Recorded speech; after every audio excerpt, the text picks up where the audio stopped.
باجماعت نماز پڑھنے کا حکم دیا گیا، اور ہمیں 5 نمازیں ادا 50 نمازوں کا اللہ نے حکم دیا پہلے کہ میرے محبوب 50 نمازیں۔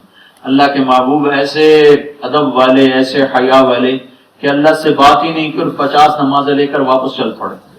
اللہ تعالیٰ کو خود خیال آیا کہ میرے نبی نے تو کچھ مانگا ہی نہیں مجھ سے، تو 50 نمازیں نہ 5 نہیں پڑھنی ہے 50 کے تو پڑھوں گے۔ تو اللہ نے موسیٰ علیہ السلام کو کھڑا کر دیا۔ آپ ہی موسیٰ علیہ السلام کو اللہ نہیں کھڑا کیا، بلکہ موسیٰ علیہ السلام اپنی طاقت سے بول سکتے ہیں۔ اللہ نے موسیٰ علیہ السلام کو کھڑا کر دیا کہ روکو، یہ میرا حبیب 50 لے کے جاندہ پہ کہیں پڑھنی ہے۔ تو موسیٰ علیہ السلام کھڑے ہو گئے، کہنے لگے یا رسول اللہ کیا ہوا؟ تو آپ نے فرمایا 50 نمازیں ملی ہیں۔ توبہ توبہ توبہ، پڑھنے کا مال لے کے نہیں پڑھتے تو 50 نہیں جاتے۔ یا رسول اللہ آپ واپس جائیں، یہ کمی کروائیں۔ تو آپ وہاں سے واپس گئے سدرۃ المنتہا، 6واں آسمان، وہاں سے 7واں آسمان، وہاں سے سدرۃ المنتہا۔ یا اللہ کو میری امت کے لیے معافی فرما۔ اب اللہ نماز کی عظمت بٹھانا چاہتا ہے تو اللہ نے 5 کم کی، 45 نہیں کم کی، کرنی 5 ہی تھی لیکن 5 گھٹائیں 45۔ اچھا میرے محبوب 45، اور موسیٰ کو پھر کھڑا کر دیا۔ موسیٰ علیہ السلام آگے کھڑے کہ یا رسول اللہ اب کیا ہوگا؟ 45 کا بہت زیادہ ہے، کوئی نہیں پڑھیں گے، واپس جائیں۔ پھر واپس کی 9 چکر گئے، 9 دفعہ گئے، 9 دفعہ ہے۔ یا رسول، یا اللہ کچھ کمی ہو جائے۔ اچھا چلو 5 گھٹا دیتا ہوں۔ صرف نماز کی عظمت بٹھانے کے لیے کہ ایسی عالی شان چیز ہے کہ تمہیں ساری زندگی سجدوں میں سر رکھ کے گزار دینا چاہیے، لیکن تمہارے اوپر رحم کھاتے ہوئے تھوڑی کرتا جا رہا ہوں۔ یا رسول اللہ، یا اللہ کچھ کم ہو جائے۔ اچھا چلو میرے محبوب 40 کر دیتے۔ آگے موسیٰ پھر کھڑے ہوئے تھے۔ اچھا اللہ کے نبی نے کوئی جھگڑا نہیں کیا، اس لیے موسیٰ کو اللہ کھڑا کرتے تھے۔ اگر اللہ کے نبی جھگڑے ہیں اللہ اور کم کر، اور کم کر، اور کم، تو اللہ پہلے ہی گھٹاتا جاتا، لیکن جو حیا کی وجہ سے بولتے نہیں تو پھر موسیٰ کو بیچ میں جاتا، چل میرا قریب بات کر۔ موسیٰ علیہ السلام لاڈلے نبی تھے، بڑے جرأت والی بات کر جاتے تھے۔ پھر واپس بھیجا 35، پھر واپس بھیجا 30، پھر واپس بھیجا 25، پھر واپس بھیجا 20، پھر واپس بھیجا 15، پھر واپس بھیجا 10، پھر واپس بھیجا 5 رہ گئی۔ 5 پہ واپس ہے۔ یا رسول اللہ کتنی ہیں؟ کا 5 کا واپس جائیں۔ یہ برمنگھم والوں نے کوئی نہیں پڑھا، واپس جائیں، واپس جائیں۔ تو آپ نے کہا موسیٰ اب مجھے شرم آتی ہے کیونکہ 5 گھٹ رہی ہیں، اب واپس جاؤں گا تو ساری معاف ہو جائیں گی، اگر میری امت تو تباہ ہو جائے گی اگر ان کو اللہ کی ملاقات۔ الصلاۃ معراج المومن، نماز تو ہماری معراج ہے۔ اللہ کا نبی فرماتا ہے کہ سجدہ کرنے والا اللہ کے قدموں میں سر رکھتا ہے، تو ہم تو روزانہ اللہ کے قدموں میں 10 دفعہ سر رکھتے ہیں۔ ہر سجدے میں اللہ سے ملاقات ہو رہی ہے، ہر سجدے میں اللہ سے ملاقات ہو رہی ہے، ہر سجدے میں ہماری معراج ہو رہی ہے۔ تو اللہ کے نبی نے کہا نہیں موسیٰ اب مجھے شرم آتی ہے، اب جاؤں گا تو موسیٰ علیہ السلام نے عرض کیا رسول اللہ میری امت پہ 2 نمازیں فرض تھیں، انہوں نے وہ بھی چھوڑ دی، تو آپ کی امت 5 کیسے پڑھے گی؟ موسیٰ علیہ السلام سچ ہے کہ آپ کی بات سچ نکلی کہ امت کی اکثریت نماز چھوڑ گئی، لیکن میرے بھائیو اللہ کا سارا دین 2 باتوں میں آتا ہے۔ ایک اللہ کا حق ہے جس میں نماز سب سے اعلیٰ درجے کی چیز ہے، تو آج کے بعد کم از کم نماز کوئی نہ چھوڑ سکے، اور دوسری چیز جو دین میں فہرست سب سے اوپر کی چیز ہے، ٹاپ کی چیز ہے، وہ اچھے اخلاق ہیں، حقوق العباد، اچھے اخلاق۔ نماز ہماری بنیاد ہے، کلمہ ہماری بنیاد ہے، روزہ ہماری بنیاد ہے، حج ہماری بنیاد ہے، زکوٰۃ ہماری بنیاد ہے۔ بنیاد نہ ہو تو یہ عمارت کھڑی نہیں ہو سکتی تھی، بنیاد کی وجہ سے عمارت قائم ہے، اور بنیاد ہی ہو اور اوپر چھت نہ ہو تو عمارت کس کام کی؟ یہ فانوس کیسے لٹکتا، ہم نماز کیسے پڑھتے، یہاں بیان کیسے ہوتا؟ تو اسلام کی بنیاد ہے عبادت، اور اسلام کی جو چھت ہے وہ ہے اچھے اخلاق۔ اچھے اخلاق سے اسلام مکمل ہوتا ہے، اچھے اخلاق سے ایمان مکمل ہوتا ہے۔ ایک صحابی نے عرض کی یا رسول اللہ میں چاہتا ہوں میرا ایمان مکمل ہو جائے، تو آپ نے فرمایا تو اپنے اخلاق اچھے کر، تیرا ایمان مکمل ہو جائے۔ ایک صحابی نے عرض کی یا رسول اللہ اسلام کیا ہے؟ اب دیکھنا ہر بات اخلاق پر آئے گی۔ ایک صحابی نے عرض کی عمر بن عابسہ رضی اللہ تعالیٰ عنہ یا رسول اللہ مل اسلام، اسلام کیا ہے؟ تو آپ نے فرمایا طیب الکلام و اطعام الطعام، میٹھا بولنا اور کھانا کھلانا، یہ اسلام ہے۔ سبحان اللہ۔ اب اسلام کی انتہا بتا رہے ہیں کہ اسلام کی آخری چوٹی کیا ہے؟ نماز روزہ حج زکات فاؤنڈیشن ہے، چھت کیا ہے؟ میٹھا بول بولنا، کھانا کھلانا۔ پھر وہ کہتے ہیں عمر بن عبسہ یا رسول اللہ ایمان کیا ہے؟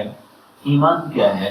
تو آپ نے فرمایا الصبر والسماحہ، ایمان ہے صبر کرنا اور معاف کرنا، اخلاق، ٹھیک ہے۔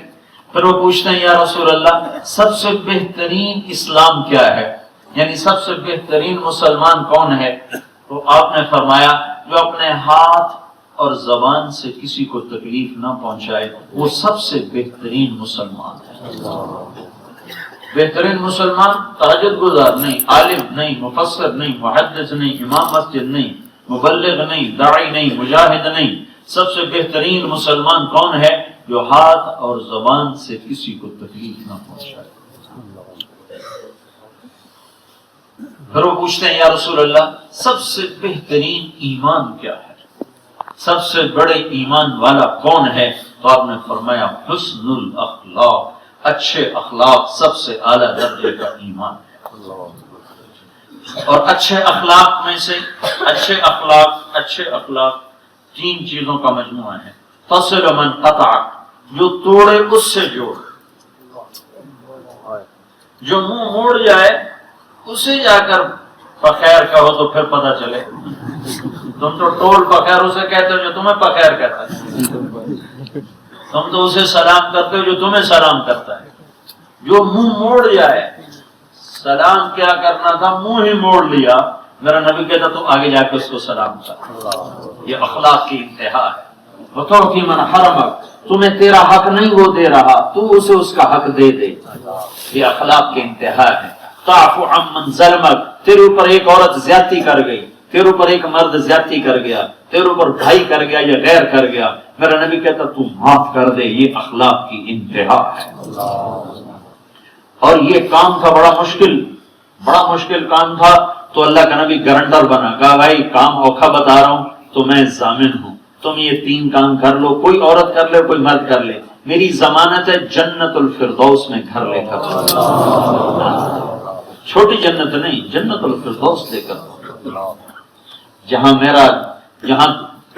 ایک درجہ جنت کا ہے ان الابرار یشربون من کاس کان مزاجها کافورا، نیچے والی جنت میں ہے لوگ جنتی شراب ڈال کر پی رہے ہوں گے، خود سراہیوں سے ڈالیں گے اور پیئیں گے، یہ نیچے درجے کی جنت۔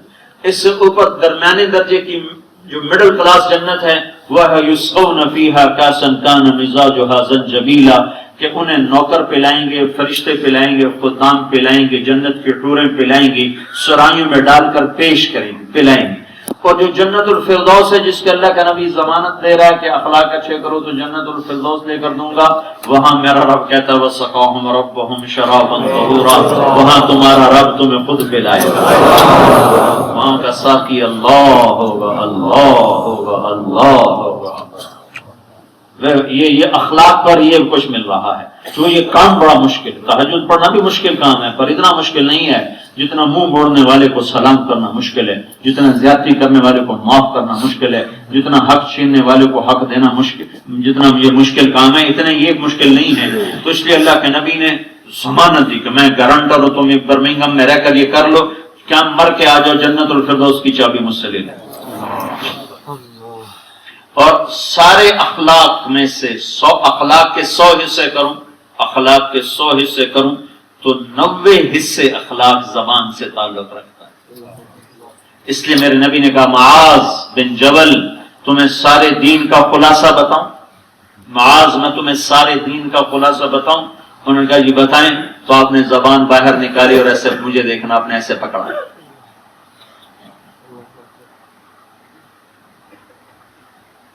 معاذ تمہیں سارے دین کا خلاصہ بتاؤں؟ جی بتاؤ۔ تو یہ نہیں کہا زبان کی حفاظت کرنا، کہنا تو یہ تھا نہیں یہ اوکھا کام تھا، تو عمل کر کے بتایا، زبان باہر نکالی، اسے 2 انگلیوں سے پکڑا اور ایسے کیا۔ معاذ اپنی زبان کی حفاظت رکھنا، تیرا سارا دین کا خلاصہ تجھے بتا رہا ہوں، سارے دین کا خلاصہ تجھے بتا رہا ہوں. اگر تیری زبان محفوظ ہے تیرا دین محفوظ ہے. تیری زبان خراب ہے تیرا دین خراب ہے. تیری زبان تیز ہے تیرا دین کٹ کٹ کے مٹ مٹ کے تباہ ہو جائے گا. تو اپنے ہاتھوں سے خود اپنے دین کو تباہ کر دے گا. زبان کی حفاظت، زبان کی حفاظت، زبان کی حفاظت. آپ نے فرمایا ابو ذر تمہیں 2 کام بتاؤں کرنے میں آسان، اجر میں بے شمار بہت زیادہ، اور مجھے اس ذات کی قسم جو میری جان کا مالک ہے، قیامت کے دن جن اور انسان مل کر ایسا عمل اللہ کو پیش نہ کر سکیں. کہا جی کیا؟ خواب نے کہا یہ زبان کی حفاظت اور اچھے اخلاق. سکوت، زبان پر چپ کی مہر لگا لے. غلط بات تیری زبان سے نکلے نہیں، غیبت تیری زبان سے نکلے نہیں، دل آزاری کا بول تیری زبان سے نکلے نہیں، کسی کی برائی کا بول تیری زبان سے نکلے نہیں، کسی کی بے اکرامی بے عزتی کا بول تیری زبان سے نکلے نہیں، کسی کی برائی تیری زبان پر آئے نہیں. تو سبحان اللہ تو وقت کا جنید بغدادی اور تو وقت کی رابعہ بصری ہے. پھر لمبے چوڑے وظیفوں کی ضرورت نہیں ہے. 2 دن پہلے میرے کچھ عزیز ہیں ادھر بریڈ فورڈ میں، تو وہ کچھ خواتین مجھ سے کہنے لگی کوئی وظیفہ بتائیں، کوئی وظیفہ بتائیں. عام عادت ہوتی کوئی وظیفہ بتائیں. میں نے کہا بتاتا ہوں. ایک اپنی زبان سے غیبت کو نکال دیں اور ایک اپنے دل کو بغض سے صاف کر لیں. میرا وظیفہ، میں جو بھی مجھ سے وظیفہ پوچھتا ہے میں یہ وظیفہ بتاتا ہوں کہ اپنی زبان کو غیبت سے بچا لو، دل آزاری بے اکرامی سے بچا لو، اور اپنے دل کو مسلمانوں کے بغض سے صاف کر لو، پاک کر لو. تو پھر وقت کے جنید بغدادی تم ہوگے اور وقت کی رابعہ بصری تم ہوگی. کیونکہ وظیفے پڑھنے والے تو کروڑوں لوگ ہیں اور زبان کی حفاظت کرنے والا 1 کروڑ میں 1 بھی نہیں ہے، اور دل کو بغض سے صاف رکھنے والا 1 کروڑ میں 1 بھی نہیں ہے، اور وظیفے پڑھنے والے کروڑوں لوگ ہیں. اور جو میں وظیفہ بتا رہا ہوں یہ وہ وظیفہ ہے کہ سارے وظیفوں پہ چھا جائے گا کہ زبان کو بچاؤ، زبان کو بچاؤ. جہاں ماں باپ ہوں وہاں زبان اور ادب کے ساتھ استعمال ہو. آپ اکثر نوجوان بیٹھے ہو، آپ کے یہاں بوڑھے ماں باپ کی کوئی قدر نہیں ہے، اور یہاں بوڑھوں کے لیے کوئی قدر کی بات نہیں ہے بلکہ وہ فالتو چیز ہیں. لیکن میرے نبی کا فرمان ہے مسلمان 70 سال کا ہو جائے تو اللہ اس سے پیار کرتا ہے. مسلمان 80 سال کا ہو جائے تو اللہ اس کی نیکیاں لکھتا ہے، گناہ نہیں لکھتا. مسلمان 90 سال کا ہو جائے تو اللہ اس کے اگلے پچھلے سارے گناہ معاف کر دیتا ہے. اور گھر والوں کے بارے میں قیامت کے دن اس کی شفاعت قبول کرے گا.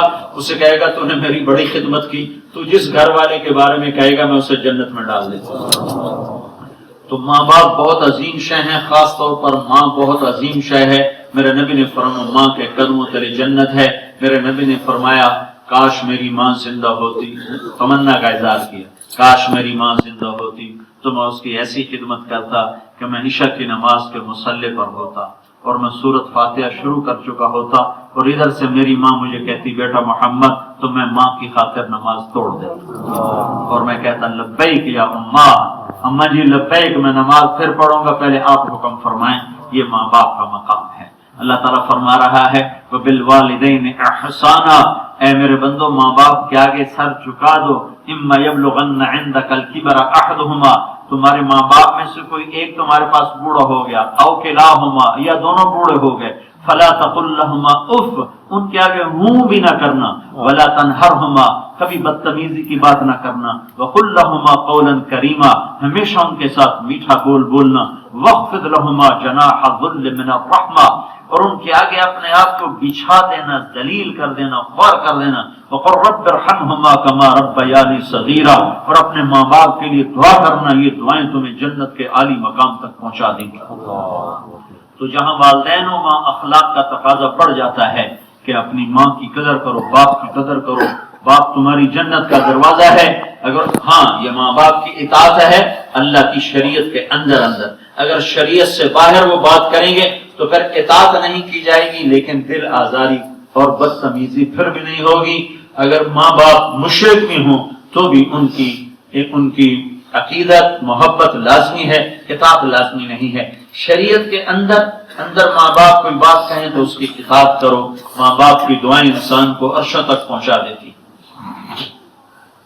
آپ نے فرمایا جس نے ماں باپ کو ناراض کیا اس پہ اللہ کی لعنت، اس پہ فرشتوں کی لعنت، اس پہ زمین آسمان کی لعنت. نہ ان کی نماز قبول ہے، نہ روزہ قبول ہے، نہ صدقہ قبول ہے. ایک صحابی ہیں علقمہ رضی اللہ عنہ، ان کی بیوی نے پیغام بھیجا کہ میرے خاوند موت کے حالت میں ہے، کلمہ نہیں پڑھا جا رہا، صحابی کا کلمہ نہیں پڑھا جا رہا، صحابی ساری دنیا کے جنید بغدادی ایک صحابی کے ٹوٹے ہوئے بدن کے بال کے برابر، اور ان سے کلمہ نہیں پڑھا جا رہا۔